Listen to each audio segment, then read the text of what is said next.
ఈ రోజుల్లో అందరికీ ఉన్న ప్రధానమైన సమస్య ధనం సంపాదిస్తారు కానీ ఆ సంపాదించిన డబ్బు నిలబడదు, ఖర్చయిపోతూ ఉంటుంది. ఇది ప్రతి ఒక్కరికి ఉన్న సమస్య. కాబట్టి సంపాదించిన డబ్బు నిలబడాలన్నా, అనవసరమైనటువంటి ఖర్చులు తగ్గిపోవాలన్నా, మీరు సంపాదించుకున్న డబ్బుల్లో చాలా భాగం మీరు సేవ్ చేసుకోవాలన్నా కొన్ని ప్రత్యేకమైన విధి విధానాలు పాటించాలి.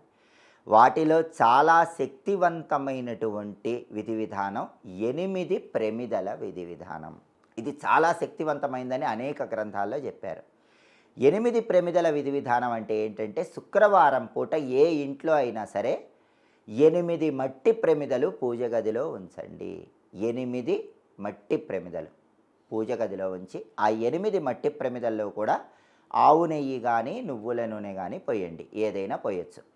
మొదటి శుక్రవారం నుంచి ప్రారంభించి 6 శుక్రవారాలు ఈ 8 ప్రమిదల విధి విధానం చేయాలి. కాబట్టి మొదటి శుక్రవారం మీరేం చేయాలంటే, కొత్త మట్టి ప్రమిదలు ఎర్రటివి ఒక 8 కొనుక్కొని తెచ్చుకోవాలి. ఆ 8 ఎర్రటి మట్టి ప్రమిదల్లో ఆవు నెయ్యి కానీ నువ్వుల నూనె కానీ పోసి 2 లేదా 3 ఒత్తులు వేసి దీపాలు పూజ గదిలో వెలిగించాలి. అంటే ఆ 8 మట్టి ప్రమిదల్లో దీపాలు వెలిగించాలి. అలా వెలిగించాక ఈ 8 మట్టి ప్రమిదల దగ్గర 8 తీపి పదార్థాలు నైవేద్యం పెట్టాలి.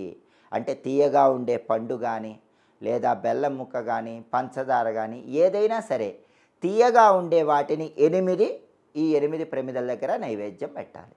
ఇదే పరిహారం.